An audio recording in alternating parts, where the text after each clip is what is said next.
Welcome back friends आज हम English literature की एक बहुत ही इम्पॉर्टेंट और बहुत ही इन्फ्लुएंशियल पर्सनैलिटी को डिस्कस करेंगे and that poetic figure is sir Geoffrey Chaucer. Friends, year 1340 में एक वाइन मर्चेंट जिनका नेम जॉन चॉसर था, उनके यहाँ एक लड़का पैदा होता है जिसका नाम रखा गया जॉफ्रे चॉसर। चौसर क्योंकि एक मिडिल क्लास मर्चेंट फैमिली से थे और पैसे के लिहाज से ये फैमिली काफ़ी स्टेबल और खुशहाल थी, इसलिए चौसर की एजुकेशन भी अच्छे से हुई। अर्ली एज में ही उन्होंने बेसिक लैटिन लिखना और पढ़ना स्टार्ट कर दी थी। जैसे कि मैं आपको बता चुका हूँ कि चौसर एक वाइन मर्चेंट के बेटे थे, इसलिए बिजनेस फैमिली होने की वजह से सोसाइटी में उनके काफ़ी लिंक्स थे और इन्हीं सोशल लिंक्स की वजह से चौसर का सोसाइटी में जो एक्सपोजर और जो इंट्रैक्शन था वो काफ़ी अच्छा था, जिसका असर उनकी राइटिंग्स में साफ तौर पे नज़र आता है। फ्रेंड्स, चौसर उस वक़्त की क्वीन एलिजाबेथ डिब्रा के यहाँ पेज की जॉब करते थे। बेसिकली पेज वो पर्सन होता है जिसकी काफ़ी ज़्यादा मल्टीपल ड्यूटीज़ होती हैं, जैसे किंग्स या क्वींस के मैसेजेस वगैरह डिलीवर करना, उनके बच्चों को बेसिक एजुकेशन या बेसिक एटिकेट्स वगैरह सिखाना, या अगर कोई नोबल गेस्ट वगैरह आए तो उनको हेल्प करना या असिस्ट करना। फ्रेंड्स, चौसर ने अपनी लाइफ में 3 किंग्स का इरा देखा, ज़माना देखा, जिसमें Edward the third, Richard the second और हेनरी द फोर्थ थे। स्पेसिफिकली एडवर्ड और रिचर्ड के टाइम में चौसर काफ़ी रॉयल पोजीशंस पर जॉब करते रहे। उनको डिफरेंट डिप्लोमेटिक मिशंस पर आउट ऑफ कंट्री भी भेजा जाता था। वो फ्रांस भी गए, इटली भी गए, और इन विजिट्स का एक फ़ायदा ये भी हुआ कि चौसर इन कंट्रीज़ के उस टाइम के फेमस राइटर्स को भी मिले, जिसने चौसर की राइटिंग और राइटिंग स्टाइल को काफ़ी इन्फ्लुएंस किया। बल्कि एक दफ़ा तो चौसर ब्रिटेन घूमने गए तो वहाँ उनको पकड़ लिया गया, कैप्चर कर लिया गया, और बाद में उस टाइम के किंग ने पैसे दे के चौसर की जान बचाई। 1366 में चौसर ने एक लेडी जिसका नेम फिलिपा रॉड था, उनसे शादी कर ली। फिलिपा भी बेसिकली क्वीन के पास ही जॉब करती थी। 1386 में चौसर केंट सिटी से as a member of parliament भी इलेक्ट हुए। फ्रेंड्स, ये केंट इंग्लैंड का वही सिटी है जिस सिटी के नेम पे चौसर का famous work the Canterbury Tales है। इस डायनामिक लाइफ ने चौसर को सीखने को बहुत कुछ दिया। चौसर ने अपनी लाइफ में इंग्लिश लैंग्वेज को शेप करने में काफ़ी कंट्रीब्यूट किया। 1400 चौसर की लाइफ का आखिरी साल था। उन्हें वेस्टमिंस्टर एबे में दफन किया गया। फ्रेंड्स, याद रहे कि वेस्टमिंस्टर एबे लंदन में वो हिस्टोरिकल जगह है, वो हिस्टोरिकल साइट है जहाँ बड़े स्टेटस वाले लोगों को दफन किया जाता है, और फेमस राइटर्स ऑलमोस्ट इसी जगह पर दफन हैं। इसीलिए इसको पोइट्स कॉर्नर भी कहा जाता है, और चौसर इस पोइट्स कॉर्नर में दफन होने वाले पहले पोइट थे।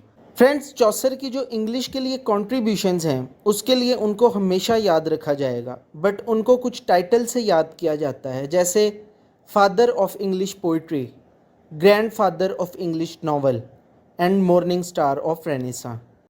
फ्रेंड्स, अब हम डिस्कस करते हैं चौसर के वर्क्स को।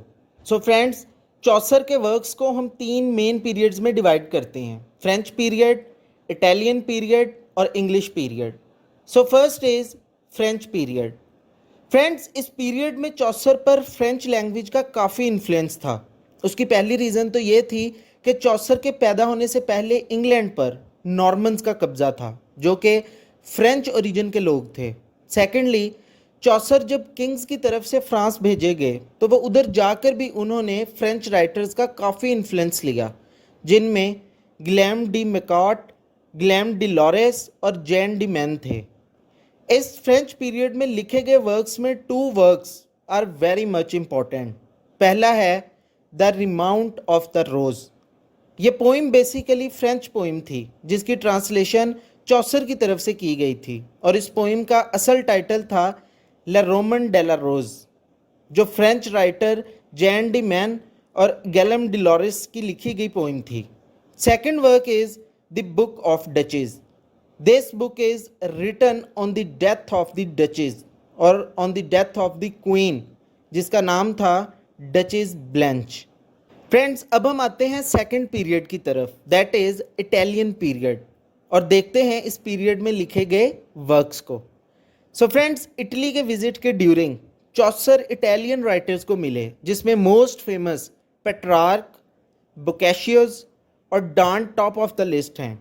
और इन राइटर्स के इन्फ्लुएंस के अंडर चौसर ने इस पीरियड में 4 इंपॉर्टेंट वर्क्स लिखे, जैसे मोस्ट फेमस वर्क में Troilus and Criseyde, second Parliament of Fowls, third is the House of the Fame, and the fourth is the Legends of the good women.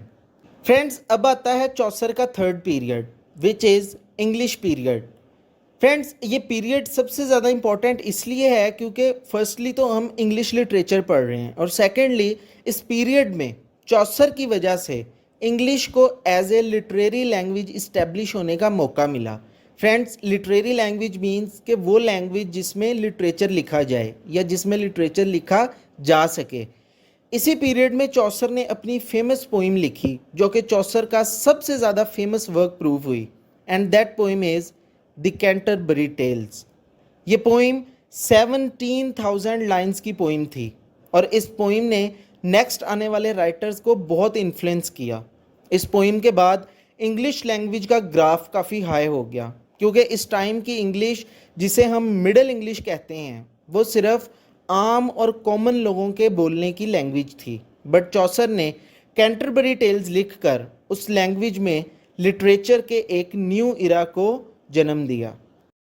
Friends अब हम discuss करेंगे कि चौसर ने अपने works किस स्टाइल में लिखे थे, किस फॉर्म में लिखे थे। तो फ्रेंड्स चौसर ने जिस स्टाइल का बहुत ज़्यादा यूज़ किया था दैट वाज हीरोइक कपलेट्स, और चौसर इस स्टाइल को यूज़ करने वाले पहले राइटर थे। फ्रेंड्स हीरोइक कपलेट्स में वर्ड कपलेट्स का मतलब है टू, जैसे हम दो लोगों को कपल बोल देते हैं, ऐसे ही हीरोइक कपलेट्स 2 लाइंस का एक सेट होता था, जिसे चौसर एक ख़ास राइम स्कीम में लिखते थे ताकि पोइट्री में एक म्यूज़िकल इफ़ेक्ट क्रिएट हो सके। जैसे हम छोटे होते पढ़ते थे up above the world so high like a diamond in the sky, तो ये वर्ड हाई और स्काई ये एक म्यूज़िकल इफ़ेक्ट क्रिएट कर रहे हैं, इसी को हम राइम स्कीम कहते हैं। फ्रेंड्स इसके अलावा हर लाइन का एक मीटर भी होता है, और जिस मीटर को चौसर ने सबसे ज़्यादा पॉपुलराइज किया था दैट वाज आयम्बिक पेंटामीटर। इसी मीटर को बाद में विलियम शेक्सपियर ने भी अपने वर्क्स में काफ़ी यूज़ किया था। इसके अलावा चौसर ने first time rhyme royal style का भी यूज़ किया था। राइम रॉयल बेसिकली 7 लाइन्स में लिखा हुआ एक स्टैंजा होता था।